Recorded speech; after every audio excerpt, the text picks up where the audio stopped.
अस्सलाम वालेकुम दोस्तों, तुसी वेख रहे हो पाक पंजाब टीवी ते मैं हाँ तुहाडा दोस्त अब्दुल वाहिद। दोस्तों, ज़िला Rawalpindi, tehsil Rawalpindi, main Chakbeli highway road. दोस्तों, main Chakbeli highway road, main road के बिल्कुल उपर आपां तुहाडे वास्ते अज 100 कनाल इक्को जगह ते माशाअल्लाह कमर्शियल ज़मीन लैके हाज़र होए हैं। उम्मीद करांगा तुहानूं बड़ी पसंद आएगी। दोस्तों, आपां नूं शाह साहब ने सेंड की है, जिस तरह कि तुहानूं भरावां नूं पता है कि शाह साहब आपां नूं रावलपिंडी वाली साइड तो मूवियां सेंड करते हैं। तो शाह साहब का WhatsApp नंबर जी शाह साहब मूवी भेजते हैं सामने स्क्रीन पर लग्या होंदा है। शाह साहब का WhatsApp नंबर तो कॉल नंबर तुहानूं भरावां नूं सामने स्क्रीन पर नज़र आ जाएगा। तुसीं गल करनी डायरैक्ट शाह साहब नाल, क्योंकि मौके पर मौजूद ने, उन्होंने रकबे के बारे पता होंदा है। मैं मौके पर मौजूद नहीं है, इस वास्ते मेरा काम है कि तुहानूं भरावां नूं मुकम्मल इन्फॉर्मेशन दे के ते शाह साहब का नंबर सामने स्क्रीन पर लिख के ते भरावां नूं मैं ज़मीन दिखा देवां। तो दोस्तों, इनकी मुकम्मल मालूमात ये कि ज़िला Rawalpindi, tehsil Rawalpindi, main Chakbeli highway road, माशाअल्लाह मैन रोड के उपर इनका 150 फुट फ्रंट है।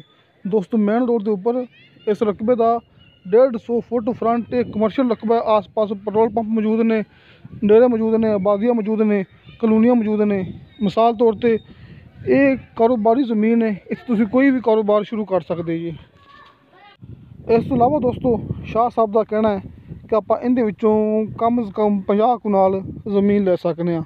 ये 100 कनाल के 1-2 कनाल या 10-20 कनाल इन आपको नहीं मिलेगी। मिसाल तौर पर कम से कम आपको इस अद्धी ज़मीन मिलेगी। 100 कनाल ज़मीन है, आप कम से कम 50 कनाल ले सकते हैं शाह साहब के कहने के मुताबिक। बाकी किसी मेरे भरा ने थोड़ी जी ज़मीन लेनी हुए तो तुसीं रबता करना डायरैक्ट शाह साहब नाल, क्योंकि शाह साहब कमेंट भी नहीं देखते है, कमेंटा भी जवाब नहीं देंगे है। बाकी तुसीं दोस्त कमेंट करते हो तो फिर मैनू भी नहीं पता होंदा कि मैं हुण की जवाब देवां। ज़ाहिर कि शाह साहब मौके पर मौजूद ने। शाह साहब की गारंटी होंदी है कि जो दोस्त मूवी जो इलाके भेजे उनकी गारंटी होंदी है। तुसीं अपनी तसल्ली करके ज़मीन खरीदनी है, क्योंकि मेरा इलाका है, मैं भरावां नूं दसदा हुन्ना कि ज़िला पाकपतन, ज़िला पाकपतन, ज़िला बावन नगर, इन्हां इलाके मैं काम करना। इस वास्ते तुसीं भरावां ने गल करनी डायरैक्ट शाह साहब नाल। तो दोस्तों, ये 100 कनाल ज़मीन इनकी डिमांड की है शाह साहब ने फी कनाल की 20 लाख रुपया। दोस्तों, 20 लाख रुपया एक कनाल की डिमांड है। शाह साहब का कहना सी कि थोड़ी बहुती कमी पेशी प्यार मुहब्बत हो जाएगा। किसी दोस्त ने रबता करना हो मेरे नाल, किसी दोस्त ने गल करनी हो मेरे नाल, दोस्तों इस ज़मीन तो हट के, क्योंकि इस ज़मीन के बारे मैनूं नहीं पता होंदा। जड़ी भी मूवी मैनूं कोई दोस्त WhatsApp करता है, दोस्तों उनदे विच मैनूं घना नहीं पता होंदा। जिन्ना मैनूं पता होंदा है मैं तुहानूं भरावां नूं वीडियो दे विच ही दस दिंदा हुन्ना।